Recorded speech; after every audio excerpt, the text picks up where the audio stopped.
Nå følger den norske oversettelsen av diktet nettopp resitert. Hør dere, mine kjære, at uten Koranen kan mennesket aldri nå sannheten. Den fyller hjertet med lys og renser hjertet grundig. Hvordan kan jeg avstå fra å prise dens kvaliteter? Se, den skjenker dette livet et nytt liv. Som den skinner som sol i senit. Hvordan kan man benekte dens stråleglans? Hvert ord i den er et hav av visdom. Den får en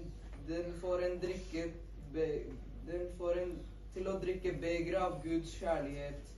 Den alene er medisinen for de lidende. Det er det eneste tegn fra Gud som fører til Gud. Den er den eneste veivisende solen vi fant. Den er den eneste vi har sett som elskes av hjertet.